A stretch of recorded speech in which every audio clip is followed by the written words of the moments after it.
You know, they'll just let anyone do anything these days, and I am proof of that because I published a book. Hello and welcome to another episode of Abbey the Podcast Lady, and I am super excited for today's episode. It's probably going to be a short one because I just want to chit-chat about what I've done lately on Amazon, and I'm pretty stoked about it. I wrote a book. It's not technically a book. It is legally a book.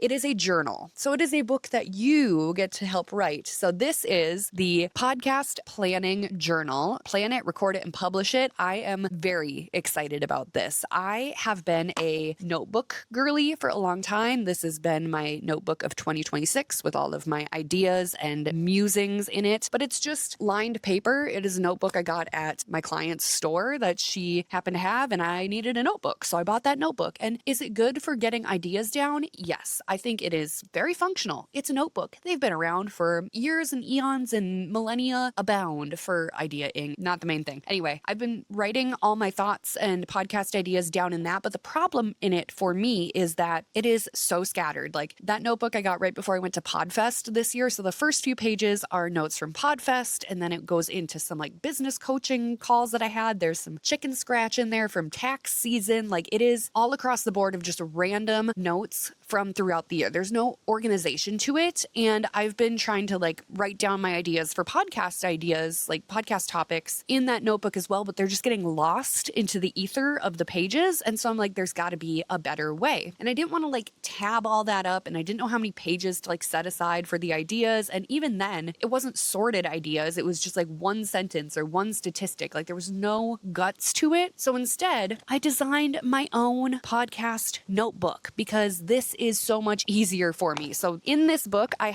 going to have to clip my microphone to my shirt. Before you come at me in the comments of like, why do all the influencers hold their microphones? It's because the sound quality is better when it's right here and down here. So you know what? Let's not bully the influencers for that. Anyway, here is my notebook that I created. So you open it up, and in it, I have the how to use the podcast planning journal. And then I even have like, if you're starting from scratch, like we can get into the bones of what the show is about. So podcast name, who's the show for, what's the thing that you want the listeners to take away or feel when they're listening to the show, how often are you going to publish episodes, what day and time are you releasing it each the week. So like we get into like literally what I work with my clients on of like when they're first starting their show, like what do we need to really nail down before we get into actually publishing and making this episode. I even have like some vision and goal planning in here. So like, what do you want the show to look like 3 months from now? What does success look like a year from now? I even put in a pre-recording checklist because there's so many times that my clients will record on their own and something is going askew in some way, shape, or form. So there is a pre-recording checklist that you can check every time, making sure like the door is closed, the kids are entertained, the dog is put away, you got a glass of water next to you, your microphone is plugged in, your headphones are plugged in, you got some backup recording going, like all that kind of stuff. And then we get into the episode planning pages. And these are really what I was seeking when I made this, because these are not episode planning pages. These are just lined pieces of paper. These are planning pages. So I have what episode number it is, the working title, do you have a guest coming on to the show, the hook of the show, like why does someone need to know what you're talking about? I even have like, you can outline your talking points. Like this is really what I wanted to get into because like I have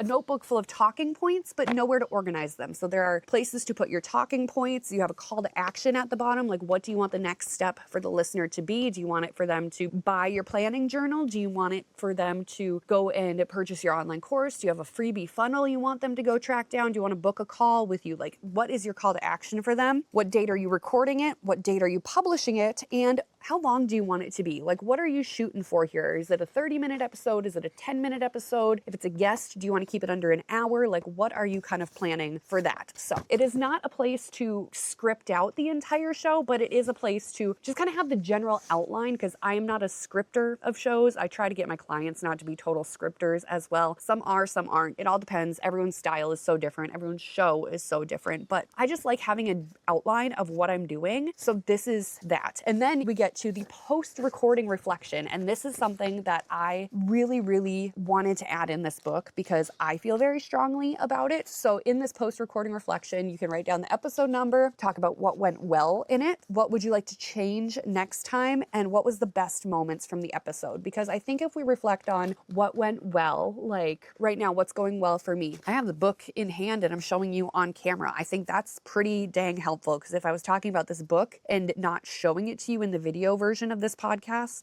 it doesn't work. So I think that went really well. What would you change next time? Maybe set up in a spot where the sun isn't peeking around a tree right now, but I'm at the lake and that's just where I'm recording. So I would change my location next time when I record. And then what are some of the best moments? Make note of the moments that are happening that are good, or what went well that you can pull out and make into an Instagram reel, make into a YouTube short, pull a quote and make a static graphic. What can go on the Pinterest pin? Like, start planning some of that out, because it's going to make your content repurposing so much easier. I have 52, I think I might have even did 60 episode planning pages. So you have enough for a full year in this one book. And then what I thought was going to be really helpful is I've been trying to have more guests on my own show, and I have a guest tracking log in the notebook. So you can write down your guest name, when you contacted them, what's the status, have they confirmed, have they declined, and then what date have you followed up with them to try to get them on your show. And this is like a really good way to also kind of manifest, like, who would be your ideal guests or your dream guests to have on your show. Like, shoot big here. No one needs to see this notebook except for you. So use it to like manifest what you want for your show, because I know that my own manifesting, I find it very helpful to write things down and to have a specific place to reflect back on it and see it regularly, to be like, oh yeah, I did do that. Or, oh, you know what?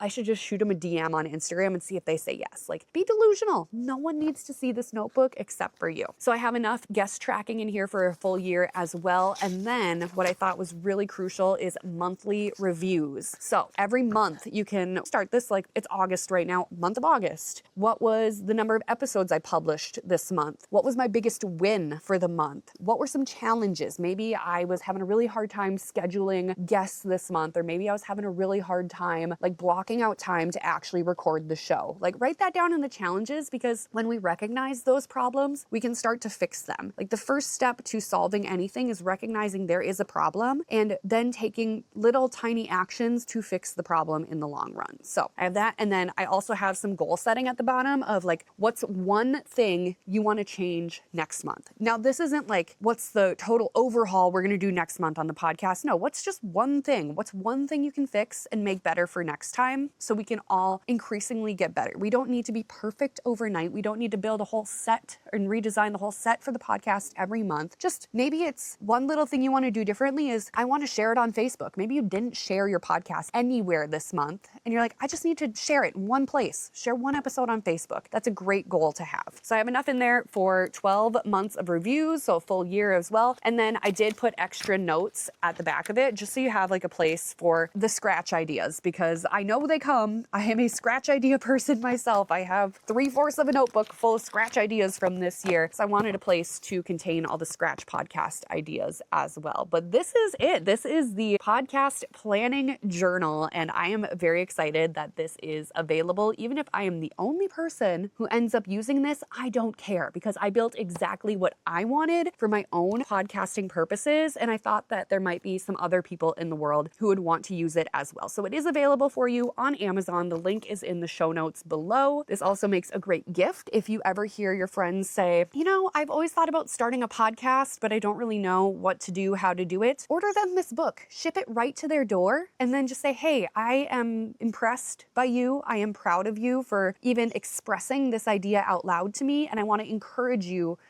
to do it and go for it. This is a great notebook. Like I said, no one needs to see what is in this. This is your ideas, your thoughts, your planning. No one needs to see it. Even if you don't record anything, which, like, that's kind of a bummer. I think that's kind of a bummer if you don't do anything with your ideas. But hey, at least putting pen to paper and like flushing them out could be really therapeutic and really helpful. And who knows, you might be inspired to take some action with it. So the podcast planning journal from Abbey Graves Productions and Abbey the Podcast Lady is now available on Amazon. You can get your copy in the link in the show notes below. And yeah, I can't wait to see what ideas come from it. If you end up getting this and using it and making a show with it, obviously send it to me. I want to see it. I would love to listen to the show, and I'd love to stay in touch with that. So thank you. Have a great day. I will catch you guys next week on another episode of Abby the Podcast Lady. In the meantime, I got some journaling to do.